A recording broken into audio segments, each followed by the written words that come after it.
Hello friends, welcome back to our channel conceptual study. आज हम लोग डिस्कशन करेंगे कुछ इम्पोर्टेंट एंड कंसेप्चुअल एमसीक्यू पर। तो इसीलिए आप इस लेक्चर को पूरा देखें, इससे आपका कंसेप्ट बिल्कुल बूस्ट होगा। तो चलिए लेक्चर को स्टार्ट करते हैं। तो चलिए आज का लेक्चर स्टार्ट करते हैं। आज हम लोग बेसिकली एमसीक्यू पर डिस्कशन करेंगे। हम आपके लिए 10 से 15 एमसीक्यू लाए हैं जो कि एमसीक्यू कंसेप्चुअल हैं। अगर आपका कंसेप्ट स्ट्रांग रहेगा तभी आप ये एमसीक्यू बना पाइएगा।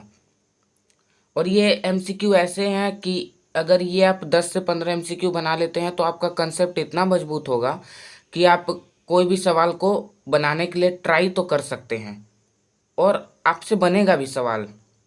बस आप कंसेप्चुअल रहिए और लेक्चर को फॉलो करते रहिए।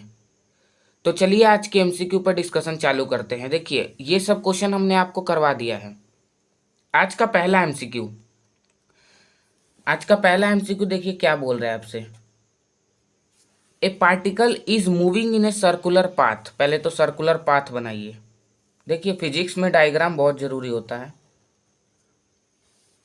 एक पार्टिकल है जो मूव कर रहा है सर्कुलर पाथ में, जिसका रेडियस आपको दिया हुआ है आर रेडियस है। अब बोला जा रहा है कि displacement after half a circle, मतलब सर्कुलर पाथ में तो मोशन कर रहा है, पर वो बोल रहा है कि हाफ सर्किल का डिस्प्लेसमेंट कितना होगा। रेडियस तो आ रही है।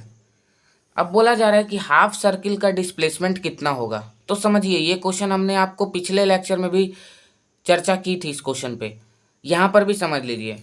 देखिए, बंदा यहाँ से स्टार्ट किया होगा और वो हाफ सर्किल का रोटेशन करके यहाँ पे आया होगा। ठीक है, हम लोग डिस्प्लेसमेंट का डिफाइन क्या करते हैं, क्या पढ़ते हैं? Shortest distance between final and initial position.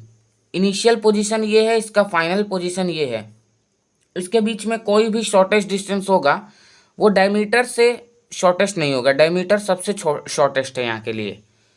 तो आप यहाँ से लिख सकते हैं displacement is equal to diameter.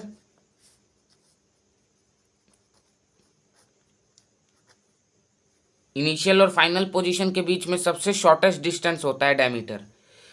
आप ये लिख सकते हैं। तो डायमीटर का फॉर्मूला क्या होता है? 2 इंटू रेडियस। यहाँ पे रेडियस क्या है? Small are.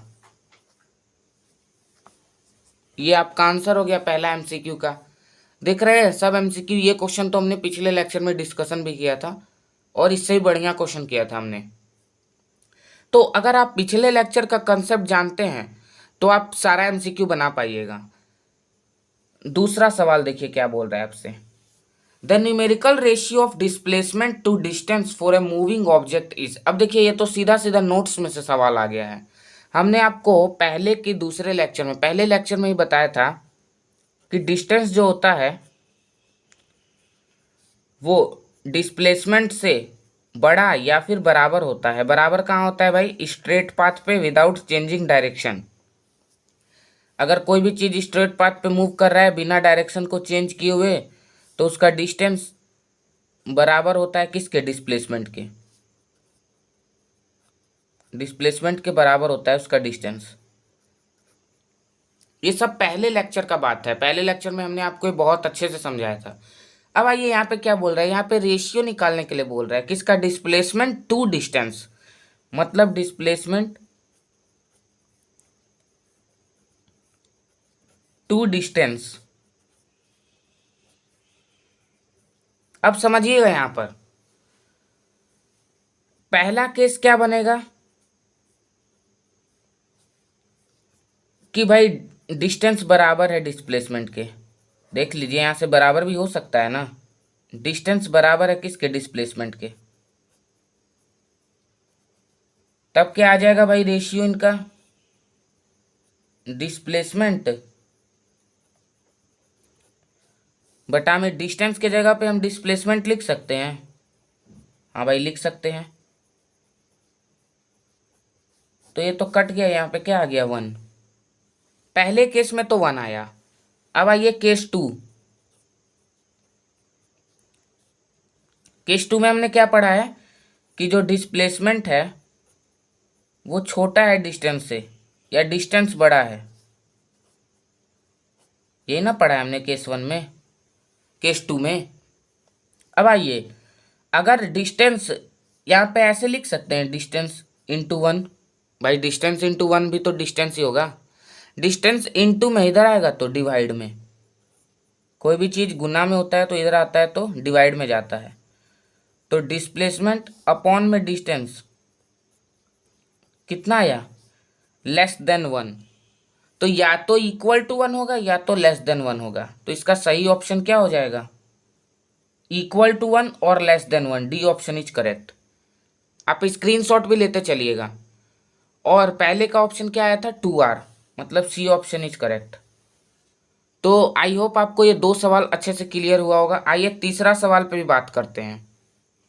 तीसरा सवाल भी आपका कंसेप्चुअल है। देखिए तीसरा सवाल क्या बोलता है, which of the following can sometimes be zero. इनमें से कौन सा क्वांटिटी कभी ना कभी जीरो होगा। बोल रहा है समटाइम मतलब कभी ना कभी भाई जीरो होगा। For a moving body, moving body के लिए ही। Average velocity, distance travelled, average speed, displacement. अब हमने आपको पहले लेक्चर में बताया था कि डिस्टेंस कभी भी जीरो नहीं होता है भाई। मूविंग बॉडी के लिए डिस्टेंस कभी जीरो नहीं होता है। रेस्ट बॉडी के लिए बात अलग होता है। रेस्ट बॉडी हमको नहीं पढ़ना है, वो इनर्शिया वाले चैप्टर में आएगा, चैप्टर 2 में। हमको चैप्टर फर्स्ट में मोशन के बारे में पढ़ना है, मतलब मूविंग बॉडी के बारे में। और मूविंग बॉडी के लिए कभी भी डिस्प्लेसमेंट या डिस्प्लेसमेंट बोल रहे हैं, डिस्टेंस जीरो नहीं होगा। तो हम तो जानते हैं भाई, distance for a moving body, moving body का बात कर रहे हैं यहाँ पे हम, कैन नेवर बी जीरो। अच्छा, एवरेज स्पीड का फॉर्मूला क्या होता है, टोटल डिस्टेंस बटा में टोटल टाइम टेकन।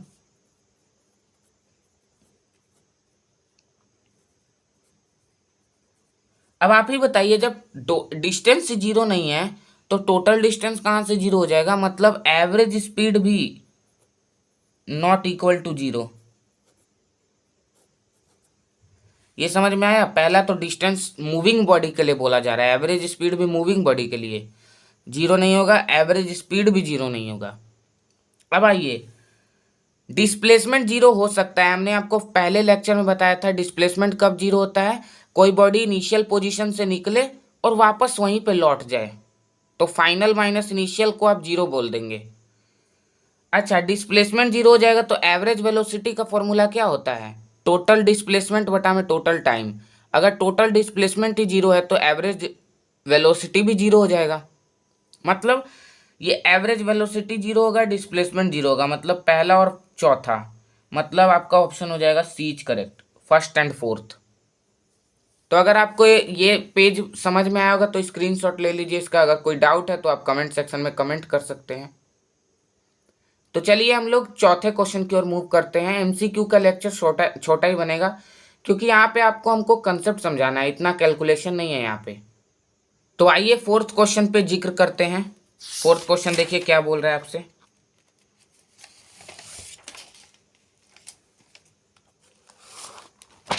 देखिए फोर्थ क्वेश्चन आपको क्या बोलता है, पढ़िएगा अच्छा से। A freely falling object travels 4.9 metre in first second. पहले सेकंड में एक फ्रीली, पहले तो समझिए फ्रीली फॉलिंग ऑब्जेक्ट किसको बोला जाता है। देखिए मान लीजिए आप एरोप्लेन से ऊपर गए या हेलीकॉप्टर से गए और आपने वहाँ से किसी को, या एरोप्लेन से किसी चीज़ को धक्का दिया जाता है, पैराशूट लगा हुआ करके, वो ऊपर से फॉल कर रहा है, या कोई पक्षी उड़ रहा है ऊपर और उसका पत्ता टूट गया, मतलब उसका पंख टूट गया, तो पंख क्या करेगा, फ्रीली फॉलिंग मोशन करेगा। मतलब उसको किसी से मतलब नहीं है, एयर रेसिस्टेंस पड़ रहा है पर फ्रीली फॉल कर रहा है, ना उसमें आप वेलोसिटी लगा रहे हैं ना कुछ लगा रहे हैं, फ्रीली। इसी को बोला जाता है फ्रीली फॉलिंग मोशन। वैसे आपको एक ग्रेविटेशन में और अच्छे से समझाएंगे विद फॉर्मूला। अभी समझिए कि फ्रीली फॉलिंग मतलब इस पर कोई चीज़ का प्रभाव नहीं पड़ेगा, ना आप एयर रेसिस्टेंस को नेचर में बढ़ा सकते हैं, ना आप इसके मोशन को कम कर सकते हैं। भाई जिस स्पीड से चलता है उसी स्पीड से चलता रहेगा, फ्रीली चल रहा है भाई, और फॉलिंग तो है ही, नीचे गिर रहा है। तो देखिए ये क्वेश्चन क्या बोल रहा है, पहले सेकंड में वो 4/9 मीटर गया, मान लीजिए इतना 4.9 मीटर फर्स्ट सेकंड में गया। फिर बोल रहा है कि 14.7 मीटर सेकंड में गया। फिर 24.5 मीटर थर्ड सेकंड में गया। This data shows the motion of a freely falling object in case of. अब देखिए ये क्या बोला जा रहा है कि ये जो डाटा आपको ऊपर दिया हुआ है 3 सेकंड का, ये कौन है? ये यूनिफॉर्म मोशन है, ये यूनिफॉर्म एक्सेलरेशन है, ये नो एक्सेलरेशन है, या ये यूनिफॉर्म वेलोसिटी है। अब देखिए एक पे जिक्र करते हैं। यूनिफॉर्म मोशन का हमने आपको डिफाइन क्या पढ़ाया था? Equal distance in equal time interval. पहले सेकंड में चला 4.9 मीटर, दूसरे सेकंड में चल रहा है 14 इंटरवल 1 का ही है, पर देखिए तो डिस्टेंस अलग अलग है। तो equal distance in equal time interval नहीं है, मतलब पहला ऑप्शन नहीं होगा भाई, ए ऑप्शन इज रॉन्ग। आइए बी ऑप्शन पे देखते हैं। Uniform acceleration. एक्सलरेशन का फॉर्मूला क्या था? चेंज इन वेलोसिटी बटा में टाइम टेकन, या चेंज इन स्पीड बटा में टाइम टेकन। भाई स्ट्रेट पाथ ही है ये भी। फ्रीली फॉलिंग मोशन कोई सर्कुलर मोशन तो होता नहीं है भाई। बंदा गिरेगा तो एकदम नीचे गिरेगा, उसका मास कम होगा तो बेशक से वो एयर रेसिस्टेंस में इधर उधर घूम सकता है, पर हम अभी मान के चल रहे हैं कि फ्रीली फॉलिंग ऑब्जेक्ट है, कोई गिर रहा है भाई नीचे, तो वो स्ट्रेट पाथ ही ट्रेवल करेगा। अब देखिए आप निकालिए, स्पीड निकालिए यहाँ का। तो एक्सलरेशन का फॉर्मूला क्या था? चेंज इन वेलोसिटी बटा में टाइम टेकन, या चेंज इन स्पीड बटा में टाइम टेकन। यहाँ का स्पीड क्या होगा? 4.9 बटा में 5, मतलब 4.9 बटा में 1, तो मीटर पर सेकंड यही हो जाएगा। यहाँ पर भी भाई 14.7 मीटर पर सेकंड। भाई दूसरे सेकंड में गया है। अगर आप दूसरे सेकंड का बात कर रहे हैं तो यहाँ पे आपको देखिए, अगर आप दूसरे सेकंड का बात कर रहे हैं तो बीच में टाइम कितना लिया? वो सेकंड का बात है। सेकंड मतलब देखिए पहले सेकंड में वो गया 4.9 मीटर, दूसरे सेकंड में गया 14.7 मीटर। दूसरे सेकंड में गया है वो, ना कि दूसरे 2 सेकंड में, दूसरे सेकंड में। तो इतना स्पीड होगा।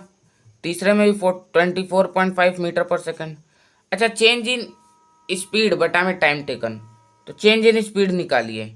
14.7 माइनस 4.9, इसके बीच का कितना हो जाएगा? 9.8 9.8 हो जाएगा। इसके बीच का कितना होगा? 15 माइनस 7 8, 9.8। टाइम टेकन 2 माइनस 1, बीच में टाइम कितना टेकन किया है? 1/1। देख लीजिए तो सेम नहीं आ रहा है ये, मतलब ये यूनिफॉर्म एक्सलरेशन का केस है। देखिए आप सोच रहे होंगे कि यहाँ पे 2 होना चाहिए था भाई। अरे यार ये बोल रहा है कि फर्स्ट सेकंड में इतना गया है, सेकंड पहले सेकंड में वो इतना गया, दूसरा सेकंड के लिए जैसे ही स्टॉपवॉच आपने किया ऑन, वो इतना गया भाई। तो यहाँ पे ये नहीं बोला कि 2 सेकंड में इतना गया है, सेकंड में, ये फर्स्ट सेकंड में। तो ये देख लीजिए आप, यूनिफॉर्म एक्सेलरेशन का ग्राफ है। Rate of change of velocity per unit time हमेशा, मतलब rate of change of velocity constant आ रहा है। देखिए यहाँ पर भी यही है, यहाँ पर भी यही है। मतलब ये किसका ग्राफ है? यूनिफॉर्म एक्सेलरेशन का। अगर आपको कोई डाउट रहेगा इस वाले क्वेश्चन में तो हमको आप कमेंट करिएगा, हम वहाँ पे आपका आंसर देंगे। आई होप आपको डाउट नहीं होगा, ये तो बहुत आसान है। देखिए पहले सेकंड में 4.9 गया, सेकंड में वो 14.7 गया, थर्ड सेकंड में वो 24.5 मीटर गया। भाई यहाँ का हमने स्पीड निकाला ये है, यहाँ का स्पीड निकाला ये है। आप बोलिएगा 2 से भागा होगा। अरे यार 2 से डिवाइड कैसे होगा? ये सेकंड का बात है, ना कि 2 सेकंड का। पहले सेकंड में आपने स्टॉप वॉच दबाया, इतना गया भाई। सेकंड में आपने दबाया, इतना गया। थर्ड सेकंड में आपने दबाया, इतना गया। एक सेकंड का नहीं गैप है। तो अब यहाँ पे आपने स्पीड सबका निकाल लिया। तो एक्सेलरेशन का डिफाइन क्या होता है? चेंज इन स्पीड या चेंज इन वेलोसिटी बटा में time taken. Change in speed निकालिए भाई। चेंज मतलब क्या होता है? Final minus initial. Final minus initial के 9.8, फाइनल माइनस इनिशियल के 9.8। टाइम इंटरवल कितने का है, दो, एक और दो के बीच में एक का, दो और तीन के बीच में एक का। देख लीजिए कांस्टेंट आ रहा है भाई, rate of change of velocity constant आ रहा है या स्पीड। तो ये किसका ग्राफ है, मतलब ये किसका बात चल रहा है यहाँ पे, यूनिफॉर्म एक्सेलरेशन का, मतलब आपका बी ऑप्शन ही सही हो जाएगा भाई। एक्सेलरेशन तो होगा ही, क्योंकि देख लीजिए स्पीड में चेंज हुआ है, एक्सेलरेशन तो होना ही है। यूनिफॉर्म वेलोसिटी बोल रहा है भाई, तो देखिए यूनिफॉर्म वेलोसिटी कब होता है, जब यहाँ पर भी 4.9 होता है, यहाँ पर भी 4.9 होता है, यहाँ पर भी 4.9 होता है। यहाँ पे चेंज सेम है, ना कि वेलोसिटी या स्पीड बोलो जो। तो इसका ऑप्शन करेक्ट ऑप्शन बी हो जाएगा। आइए फिफ्थ क्वेश्चन पे मूव करते हैं हम लोग। फिफ्थ क्वेश्चन देखिए आपसे क्या कर रहा है, which of the following statement is correct regarding velocity and speed of a moving body. कौन सा इनमें से सही है, किसके लिए, वेलोसिटी और स्पीड के लिए। तो पढ़िए, velocity of a moving body is always higher than its speed. नहीं, हमने आपको सेकंड लेक्चर में बताया था। आपको ये पता है ना कि डिस्टेंस जो होता है वो डिस्प्लेसमेंट से बड़ा या बराबर होता है। बराबर कब होता है, जब स्ट्रेट पाथ पे विदाउट चेंजिंग डायरेक्शन हो। तो डिस्टेंस किससे रिलेट करता है, स्पीड से, स्पीड बराबर डिस्टेंस बटा टाइम। और डिस्प्लेसमेंट किससे रिलेट करता है, वेलोसिटी से। मतलब भाई आपका स्पीड मस्ट ग्रेटर देन और इक्वल टू वेलोसिटी होना चाहिए। देखिए ये कहाँ पे है, speed of a moving body is always higher than its velocity, यहाँ पर है। और पढ़ते हैं, speed of a moving body is its velocity in a given direction. देखिए ऑप्शन ये सही है, बी और सी दोनों सही है। देखिए कैसे, पहला ऑप्शन बोल रहा है केस फर्स्ट, जब स्पीड बड़ा होगा वेलोसिटी से। और दूसरा केस बोल रहा है, केस सेकंड, कि स्पीड बराबर होगा वेलोसिटी का। कब होता है भाई बराबर, जब स्ट्रेट लाइन पे हो, स्ट्रेट लाइन पे हो विदाउट चेंजिंग डायरेक्शन। मतलब गिवन डायरेक्शन में जा रहा है, ईस्ट की ओर तो ईस्ट ही की ओर जा रहा है भाई, विदाउट चेंजिंग डायरेक्शन।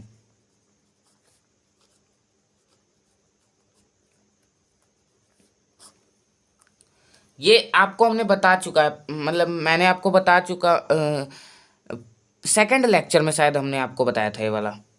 तो स्पीड बराबर वेलोसिटी होता है कब, जब स्ट्रेट लाइन हो और विदाउट चेंजिंग डायरेक्शन हो। मतलब एक गिवन डायरेक्शन में जा रहा है, ईस्ट में जा रहा है, नॉर्थ में जा रहा है, वेस्ट में जा रहा है, साउथ में जा रहा है, मतलब एक गिवन डायरेक्शन, पर्टिकुलर डायरेक्शन में जा रहा है वो। अब देखिए यहाँ पे अप्रोप्रिएट आंसर कौन सा है, बी सी दोनों सही है भाई, दोनों हमने आपको पढ़ाया है। पर देखिए आप यहाँ पे सी पे मारिएगा टिक। अब समझिए ऐसा, ये तो देखिए गलत है, velocity of a moving body is it's speed. नहीं, हमने आपको कभी नहीं पढ़ाया भाई, स्पीड बराबर वेलोसिटी पढ़ाया, वेलोसिटी बराबर स्पीड इन्हें स्ट्रेट लाइन नहीं पढ़ाया है। होता है, आप इसका उल्टा कीजिएगा तो होगा, पर ये कभी रिलेशन नहीं माना गया है, स्पीड वेलोसिटी के बराबर हो जाता है भाई। डी तो नहीं होगा। हाँ, ये वाला सी कैसे हुआ, बी क्यों नहीं हुआ, क्योंकि हम बताते हैं आपको, आपको नाइन्थ क्लास में बेसिकली किस मोशन के बारे में पढ़ना है, स्ट्रेट लाइन के मोशन के बारे में, रेक्टिलिनियर मोशन के बारे में, एक लाइन पर होने वाला मोशन। इसीलिए उस लाइन पर हमेशा स्पीड बराबर वेलोसिटी ही होगा। ये आपको उतना जिक्र नहीं होगा, पर ये भी सही है भाई। ये भी अगर आप टिक लगाते हैं और टीचर गलत करता है तो आप उससे बहस कर सकते हैं कि नहीं गलत नहीं है ये।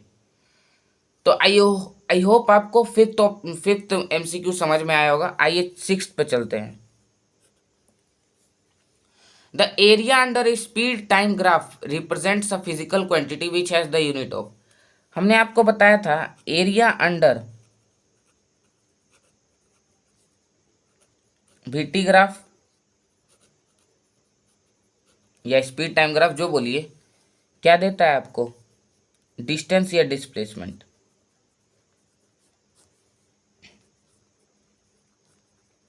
डिस्टेंस या डिस्प्लेसमेंट देता है आपको ये। अब देखिए डिस्टेंस या डिस्प्लेसमेंट देता है तो इनका यूनिट क्या होता है, दोनों का मीटर होता है। तो इसका सही ऑप्शन क्या हो जाएगा, ए इसका क्या हो जाएगा करेक्ट ऑप्शन। आइए सेवंथ पे चलते हैं। If the displacement of a object is proportional to the square of the time then the object is moving with. अब देखिए क्या बोलता है कि अगर displacement of an object is proportional to the square of the time, मतलब displacement proportional है time के स्क्वायर से, ठीक है। ये हम नहीं बोल रहे हैं, ये क्या बोल रहा है, क्वेश्चन बोल रहा है टाइम के स्क्वायर से डिस्प्लेसमेंट प्रोपोर्शनल है। तो ये बोल रहा है कि भाई ये किसका ग्राफ, मतलब ये then the object is moving with. तो देखिए ये सवाल कैसे होगा, आपको दिया हुआ है displacement is directly proportional to time का स्क्वायर। अच्छा आप बताइए ऐसा कौन सा फिजिकल क्वांटिटी है फिजिक्स में जिसमें टाइम का स्क्वायर आता है। तो याद करिए एक्सलरेशन का यूनिट क्या होता था, मीटर पर सेकेंड स्क्वायर। टाइम का स्क्वायर सिर्फ एक्सलरेशन में आता है, मतलब पहला ऑप्शन तो सीधा गलत है इसका। आपको इन तीनों में से पता लगाना है कौन सा है। अब देखिए प्रोपोर्शनल मतलब क्या होता है। प्रोपोर्शनल मतलब होता है कि जैसे जैसे टाइम बढ़ेगा वैसे वैसे डिस्प्लेसमेंट बढ़ेगा। डिस्प्लेसमेंट ना कह के आप ये भी बोल सकते हैं कि जैसे जैसे टाइम बढ़ेगा वैसे वैसे वेलोसिटी बढ़ेगा। भाई डिस्प्लेसमेंट किस पर डिपेंड करता है, वेलोसिटी पर, या वेलोसिटी किस पर डिपेंड करता है, डिस्प्लेसमेंट पर। जैसे जैसे टाइम बढ़ेगा आपका वैसे वैसे आपका वेलोसिटी या फिर डिस्प्लेसमेंट बढ़ेगा। तो बताइए ये इंक्रीजिंग एक्सेलरेशन का ग्राफ है। अरे यार नहीं, इंक्रीजिंग एक्सेलरेशन आपको कहीं पढ़ाया गया है? डिक्रीजिंग एक्सेलरेशन का ग्राफ है क्या? नहीं भाई, जैसे जैसे ये बढ़ेगा वैसे वैसे ये बढ़ेगा, तो कांस्टेंट है ना, ये बढ़ेगा तभी ये बढ़ेगा, ये बढ़ेगा।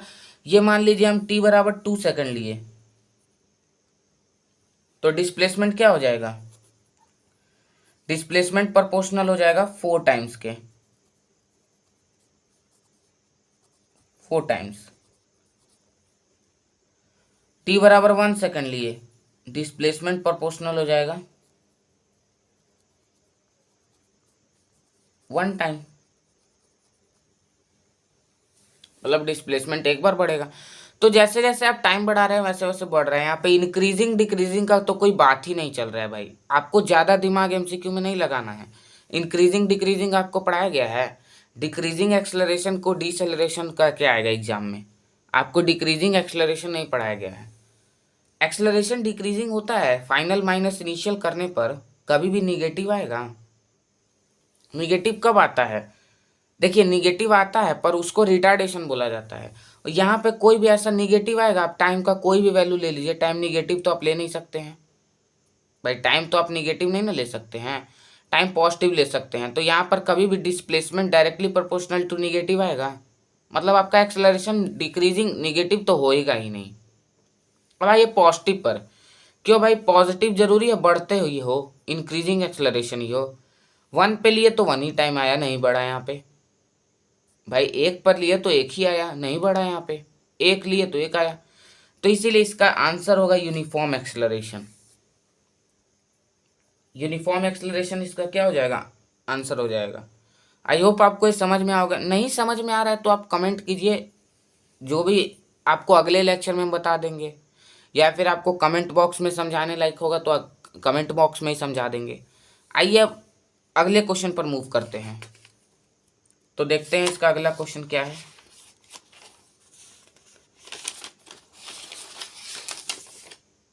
आइए, बहुत ही अच्छा क्वेश्चन है ये, देखिए।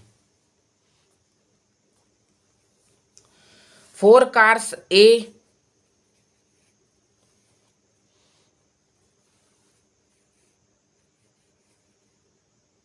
फोर कार दिया हुआ है A B C and D are moving on a levelled straight road.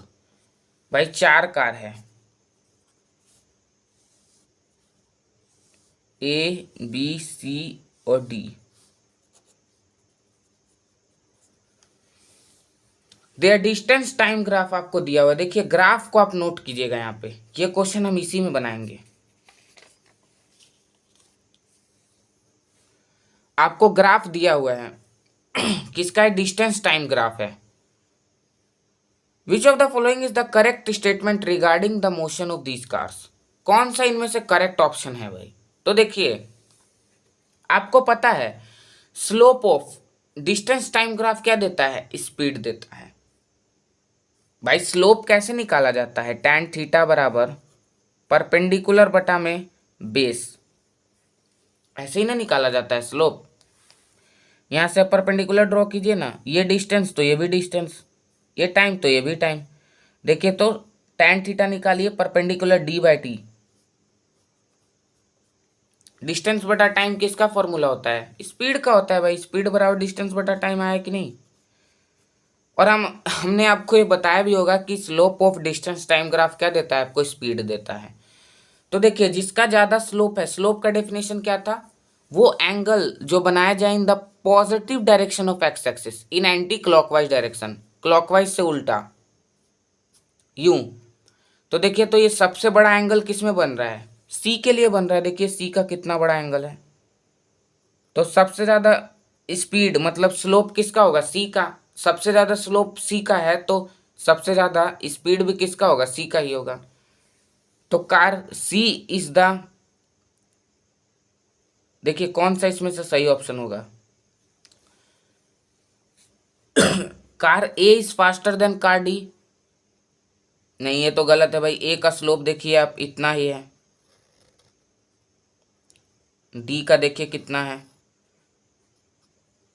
Car B is the slowest. हाँ ये सही ऑप्शन है, कार बी का देखिए स्लोप सबसे कम है, तीनों कार से कम है, सबसे कम है किसका, कार बी का। देख लीजिए आप ही, सबसे नीचे है ये डंडा, ये लाइन सबसे नीचे है।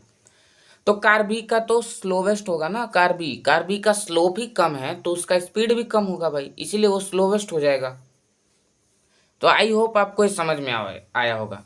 अब आइए दूसरे क्वेश्चन पे मूव करते हैं, इसी में अब चल रहे हैं, आपको इसमें कुछ बताने का आवश्यकता नहीं है, इसी में हो जाएगा। A sprinter is running along the circumference of a big sport stadium. अच्छा इसको इस पे बताते हैं।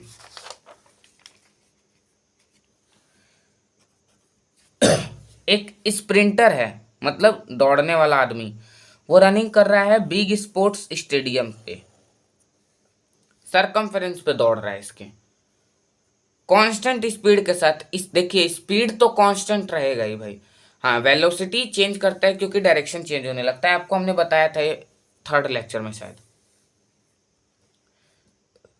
आपको क्या लगता है कि कौन सा इसमें से चेंज करेगा, तो देखिए magnitude of the acceleration being produced. देखिए एक्सलरेशन का फॉर्मूला क्या होता है, चेंज इन वेलोसिटी बटा में टाइम टेकन, या चेंज इन स्पीड बटा में टाइम टेकन। भाई एक्सलरेशन कहाँ से बीइंग प्रोड्यूस्ड, एक्सलरेशन तो प्रोड्यूस होगा ही भाई। देखिए इन दिस केस कौन सा भाई इसमें से सही लग रहा है आपको, कौन सा आप जान रहे हैं। तो देखिए इसका सीधा सीधा आंसर है, आपको बताया था हमने कि सर्कुलर पाथ पर डायरेक्शन बार बार चेंज करता है, कभी इधर कभी इधर कभी इधर कभी यूं, मतलब डायरेक्शन हमेशा चेंज करता जाएगा आपका, डायरेक्शन हमेशा चेंज करेगा आपका, एक बार नहीं हर बार। तो आपका सीधा सीधा ऑप्शन सी करेक्ट हो जाएगा, direction in which the sprinter is running, वो चेंज करेगा भाई, इसमें चेंजिंग लिखा हुआ है, यहाँ पे चेंजिंग लिखा हुआ है, इसीलिए कौन सा चेंज करेगा। अच्छा मैग्नीट्यूड ऑफ एक्सलरेशन चेंज करता है क्या, भाई मैग्नीट्यूड मतलब फिक्स्ड क्वांटिटी, मैग्नीट्यूड मतलब फिक्स्ड क्वांटिटी। अगर वो कांस्टेंट स्पीड से दौड़ रहा है, मतलब स्पीड क्या है उसका कांस्टेंट है, तो एक्सलरेशन भी क्या होगा, कांस्टेंट होगा। भाई देखिए एक्सलरेशन का फॉर्मूला क्या होता है, v minus you by T.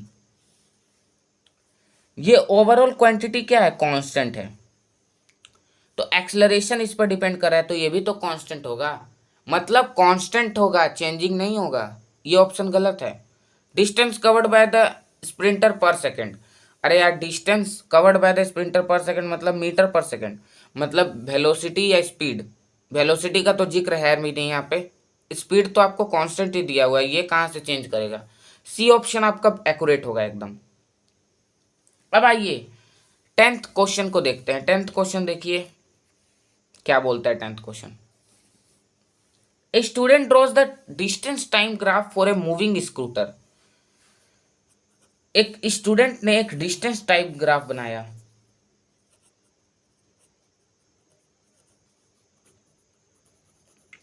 हमने भी बना लिया भाई डिस्टेंस टाइम ग्राफ, हम भी तो जस्ट लाइक ए स्टूडेंट ही हैं।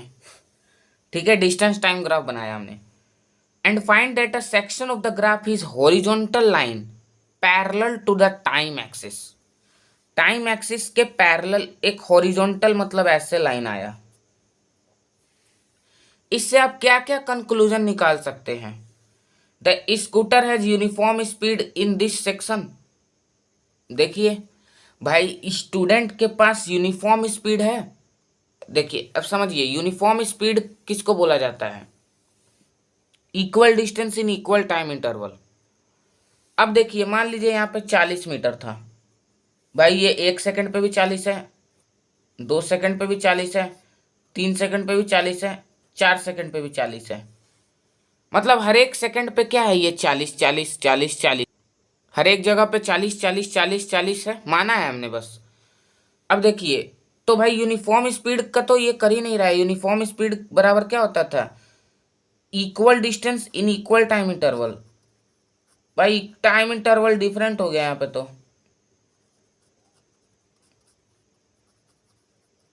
इसीलिए पहला ऑप्शन तो भाई एकदम गलत है।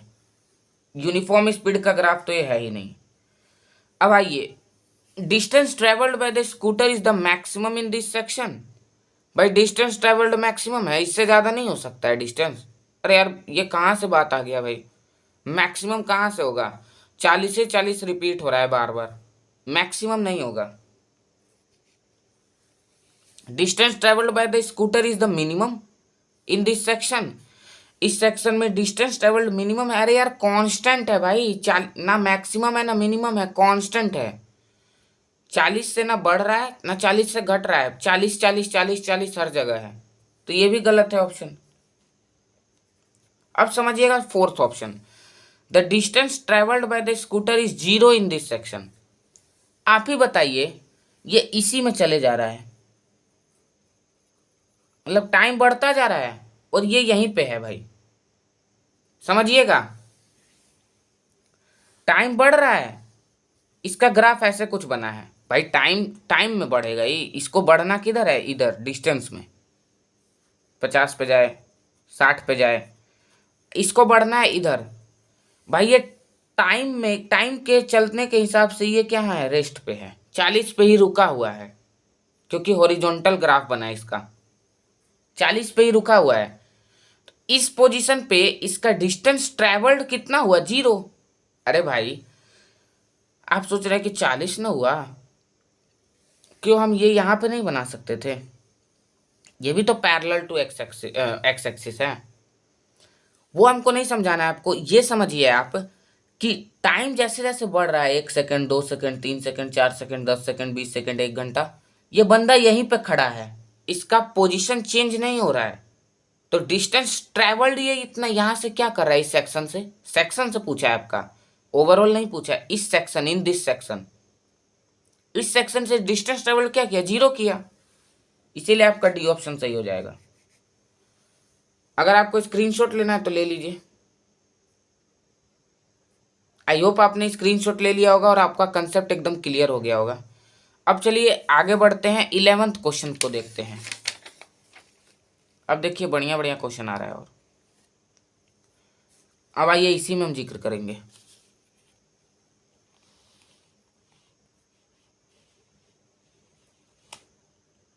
देखिए, which of the following is most likely not a case of uniform circular motion. कौन सा इनमें से यूनिफॉर्म सर्कुलर मोशन का केस नहीं लगता है? भाई motion of Earth around the sun, ये तो है भाई, ये तो सर्कुलर मोशन का है ही। Motion of a toy train on a circular track, toy train uniform circular motion है भाई। ट्रेन जो होता है, टॉय ट्रेन, सर्कुलर ट्रैक पे एक यूनिफॉर्म स्पीड से घूमता है, नहीं तो गिर जाएगा, नहीं तो वो गिर जाएगा। Motion of A racing car on a circular track. अब आप ही बताइए, motion of A racing car कौन कर रहा होगा? आदमी कर रहा होगा। वो पहला गियर पहले करेगा, फिर दूसरे गियर पे जाएगा, फिर तीसरा गियर बदलेगा कार का, फिर चौथा गियर बदलेगा, मतलब उसका स्पीड धीरे धीरे इंक्रीज करेगा, मतलब यूनिफॉर्म नहीं रहेगा भाई, यूनिफॉर्म नहीं है उसका स्पीड।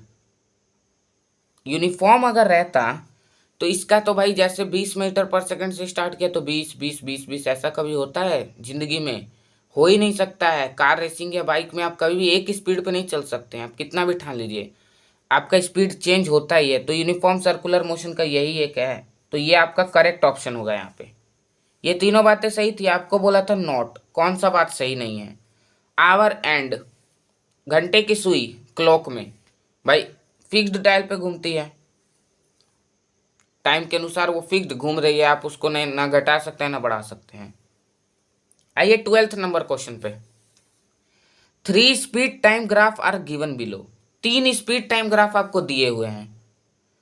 बोल रहा है कि एक cricket ball thrown vertically upwards, एक क्रिकेट बॉल को थ्रो किया गया वर्टिकली अपवर्ड्स, मतलब उसका ऊपर जाके फाइनल वेलोसिटी 0 होगा कि नहीं? एक ना एक क्षण तो रुकेगा ही, फिर नीचे आएगा ग्रेविटेशनल फोर्स की वजह से। नीचे आएगा ग्रेविटेशनल फोर्स की वजह से, तो एक ना एक क्षण तो उसका फाइनल वेलोसिटी 0 होगा ही। आज थोड़ा तबीयत डैमेज है इसीलिए थोड़ा आपको डिस्टरबेंस हो रहा होगा, पर इसके लिए क्षमा चाहता हूँ मैं। v बराबर 0 होगा कि नहीं? फाइनल वेलोसिटी 0 एक ना एक समय पे उसका जाके। तो देखिए या ये कौन सा दिखा रहा है आपको? इस बंदे ने बॉल को फेंका, इनिशियल वेलोसिटी लगा लगा लगा लगा। अब देखिए इसका वेलोसिटी तो यहाँ पे कहाँ है? 0 है भाई। 0 कहाँ होता है? यहाँ पर नीचे इस टाइम एक्सिस पे ना 0 होगा भाई। आपको इस बार कोऑर्डिनेट ज्योमेट्री पढ़ाएंगे तो और अच्छा से क्लियर होगा। देखिए यहाँ से स्पीड स्टार्ट होता है, ये 0 है, ये भी 0, ये पूरा 0 होता है स्पीड। तो देखिए इस बंदे ने बॉल को फेंका, एयर रेसिस्टेंस की वजह से धीरे धीरे धीरे धीरे धीरे धीरे बॉल का स्पीड घटता गया, 0 हो गया। समझिए हम ही अगर कोई बॉल को फेंके, एयर का दबाव पड़ रहा है ऊपर जाने पे, और एयर दबाव पड़ता गया, एयर रेसिस्टेंस बढ़ता गया, एयर रेसिस्टेंस दबाव पड़ते पड़ते उसका फाइनल वेलोसिटी 0 हो गया। देखिए ये बंदा फेंका 40 मीटर पर सेकंड से मान लीजिए, और इसका घटते घटते घटते घटते 30 हुआ, 20 हुआ, 10 हुआ, 0 हो गया यहाँ पे। And returning to the hands of the thrower, और फिर अगर वो ऊपर से नीचे आएगा तो अब उस पर एयर रेसिस्टेंस कम काम करेगा भाई, क्योंकि ग्रेविटेशनल फोर्स बड़ा फोर्स होता है। अब ग्रेविटेशनल फोर्स उस पर काम कर रहा है, मतलब उसका स्पीड धीरे धीरे इंक्रीज करने लगेगा। तो इसका ऑप्शन सही क्या होगा? सी। दूसरा सवाल बोल रहा है, देखिए a trolley decelerating to a constant speed and then accelerating uniformly. देखिए क्या बोल रहा है, डिसेलरेटिंग एक ट्रॉली है भाई। ये देखिए तो हमने पिछले लेक्चर में आपको बताया डिसेलरेशन का ग्राफ है ये। नहीं यार, फाइनल वेलोसिटी मान लीजिए 10 भी होगा मीटर पर सेकंड, ये कितना है? 0। v माइनस यू कीजिएगा तो 10 माइनस 0 10 आएगा। माइनस में कहाँ आया भाई? माइनस में आता तब ना डिसेलरेटिंग होता। मतलब इसका ऑप्शन सही क्या हो जाएगा? ये आपको पता भी होगा डिसेलरेशन का ग्राफ ऐसे होता है, फिर कांस्टेंट, फिर एक पर एक एक्सेलरेटिंग किया। इसका ऑप्शन कौन सा हो जाएगा सही? ए। आई होप आपको एक क्लियर हुआ होगा। बढ़िया सवाल था, इजी भी था। आपको अगर कंसेप्ट क्लियर है तो आप बना लीजिएगा सवाल। अब आइए दूसरा 13 सवाल पे, जो कि शायद लास्ट सवाल है आपका। हाँ शायद लास्ट सवाल है। 13 क्वेश्चन देखिए क्या बोल रहा है। What type of motion is represented by each. हर एक के द्वारा कौन सा मोशन किया जा रहा है, आपको मोशन का नाम बताना है कि कौन सा मोशन हर एक के द्वारा किया जा रहा है। तो देखिए ये किस तरह का मोशन है। ये देखिए स्पीड टाइम ग्राफ का स्लोप क्या देता है? एक्सेलरेशन। आपको हम पढ़ा चुके हैं, स्लोप ऑफ वीटी ग्राफ या स्पीड टाइम ग्राफ एक्सेलरेशन देता है। और ये देखिए एकदम यूनिफॉर्मली बढ़ रहा है, तो ये किसका ग्राफ है? यूनिफॉर्म एक्सेलरेशन का।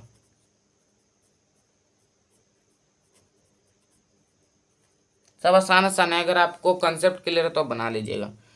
अब आइए देखिए स्पीड टाइम ग्राफ का स्लोप आपको क्या देता है? एक्सेलरेशन देता है, देता है ना।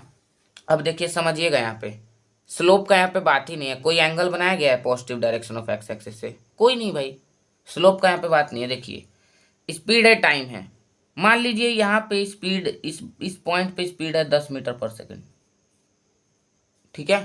मान लिया कि इस पे क्या है, स्पीड 10 मीटर पर सेकेंड स्पीड है। अब देखिए 10 मीटर पर सेकेंड है, टाइम बढ़ते जा रहा है पर स्पीड 10 10 10 10 10 चेंज नहीं हो रहा है।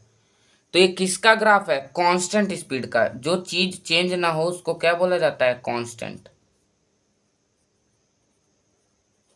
आई होप आपको समझ में आया होगा।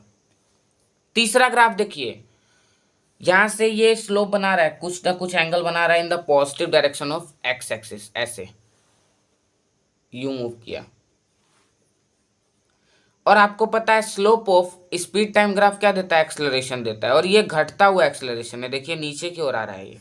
मतलब ये क्या है, यूनिफॉर्म है, स्ट्रेट लाइन है, यूनिफॉर्म तो है ही। यूनिफॉर्म डिसेलेरेशन या रिटार्डेशन भी आप बोल सकते हैं।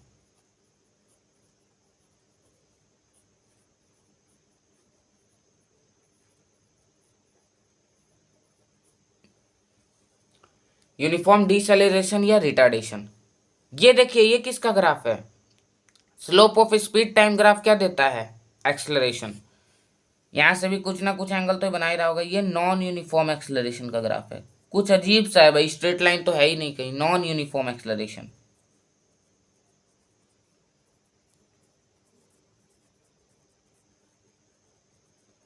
तो आई होप आपको ये सवाल भी क्लियर हो गया होगा। अगर आपको अगेन कुछ और डाउट्स हैं तो आप कमेंट बॉक्स में कमेंट कर सकते हैं, हम आपका कमेंट जरूर पढ़ेंगे और उस पर रिप्लाई जरूर देंगे, आपका जैसा भी कमेंट हो।